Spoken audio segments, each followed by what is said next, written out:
Hi friends, అందరికీ నమస్కారం. 3 సంవత్సరాలు నిండగానే తమ పిల్లలను చదివించాలనే బలమైన కోరికతో కొంతమంది తల్లిదండ్రులు అంగన్వాడీలో జాయిన్ చేస్తుంటారు. మరి కొంత తల్లిదండ్రులు ప్రైవేట్ స్కూల్లో జాయిన్ చేస్తుంటారు. ఈ రెండింటికి కొన్ని పరిస్థితుల వల్ల పంపించలేని తల్లిదండ్రులు ఇంటి వద్దే తమ పిల్లల్ని నేర్పించడం అనేది చేస్తుంటారు. ప్రధానంగా వీరు దృష్టి పెట్టేది ఎక్కువగా అక్షరాలు దిద్దించడం పైన.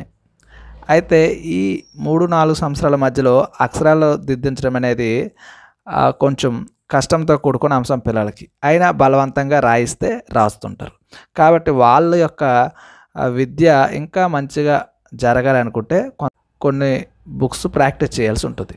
ఎలాంటివి ప్రాక్టీస్ చేయాలంటే ముందుగా బొమ్మలకి రంగులు వేయడం. ఆ బొమ్మల పైన రంగులు వేసినట్లయితే వాళ్ళకి క్రేయన్స్తో కలర్లు వేయడం వల్ల వాళ్ళు చాలా సంతోషంగా సరదాగా ఉంటారు. పెద్ద పెద్ద క్రేయన్స్ పట్టడం వల్ల వాళ్ళ యొక్క చేతులు కూడా కరెక్ట్గా వర్క్ చేసి పట్టుకోవడం అనేది మంచిగా వస్తుందన్నమాట. అది బాగా ప్రాక్టీస్ అయినాక ఆ తర్వాత ట్రేసింగ్ డాట్స్ ఉంటాయి.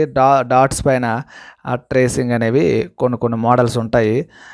Standing lines, sleeping lines, curves, ఇట్లాంటివి కొద్ది రోజులు మనము ప్రాక్టీస్ చేయించాల్సి ఉంటుంది. ఈ 2 అయినాక అప్పుడు కావాలనుకుంటే గీతలు గీయడము ఇలా చాలా పర్ఫెక్ట్గా వస్తుంది. కాబట్టి అప్పుడు అక్షరాల బుక్కులు కొన్ని తీసుకొని ఆ అక్షరాల బుక్కుల్లో కూడా కొంతవరకు డాట్స్ ఉంటాయి అన్నమాట. ఉంటే అలాగే డాట్స్ ఉంటుంది. అట్లా ఆ డాట్స్ పైన కూడా దిద్దించడం వల్ల మరి కొంచెం సరదాగా ఉంటుంది పిల్లలకి, మరియు వాళ్ళకి కొంచెం సులభంగా ఉంటుందన్నమాట.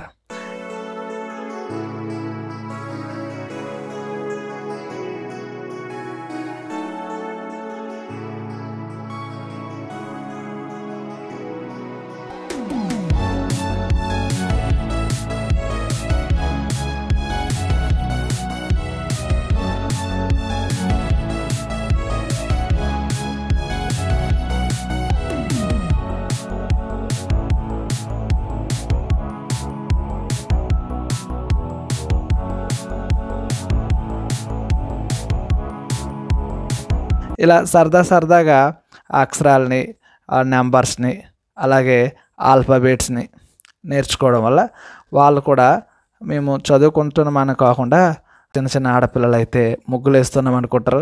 బాయ్స్ అయితే మేము చుక్కలు కలుపుతున్నామని అనుకొని చాలా సరదాగా ఉంటారు. నెక్స్ట్ వీటితో పాటు ఆల్ ఇన్ వన్ అనేసి కొన్ని బుక్స్ అనేవి మనకు దొరుకుతుంటాయి బయట. దానిలో ఇంగ్లీష్ ఆల్ఫాబెట్స్తో సంబంధించిన పదాలు, తెలుగు ఆల్ఫాబెట్స్తో సంబంధించిన పదాలు, నెక్స్ట్ నెంబర్స్ ఉంటాయి, ఫ్రూట్స్, ఫ్లవర్స్, యానిమల్స్, రకరకాల కలెక్షన్ నేమ్స్ అన్నీ దానిలో ఉంటాయి. అవి చూపించడం ద్వారా వాళ్ళు మరి కొంత ఎక్కువగా ఎక్స్ప్లోర్ అయ్యి అంటే ఎక్కువ విషయాలు తెలుసుకొని చూసి, కాబట్టి ఈ విధంగా పిల్లలకి ఫస్ట్ కొంత వామప్ లాగా ఇలాంటి బుక్స్ ప్రాక్టీస్ చేయడం వల్ల వాళ్ళు తొందరగా అక్షరాలు రాయడము, నెక్స్ట్ చదువుకోవడానికి కొంచెం ఆసక్తి చూపించే అవకాశం ఉంటుందన్నమాట. ఓకే, ఇది మీకు ఉపయోగపడినట్లయితే మరి కొద్దిమందికి షేర్ చేయండి. ఈ బుక్స్ అన్నిటిని మామూలుగా ప్రైవేట్ స్కూల్లో కొన్నట్లయితే ఎంఆర్పి రేట్కి ఇస్తుంటారు. కానీ మనం బయట ఎక్కడైనా తీసుకుంటే ఒక 20%, 30%కి ఇస్తూ ఉంటారు. దానివల్ల తక్కువ ఖర్చుతో మంచి బుక్స్ని మనం ప్రాక్టీస్ చేయడం వల్ల మన పిల్లలు బాగా చదువుకునే అవకాశము ఉంటుంది. Okay, thank you very much.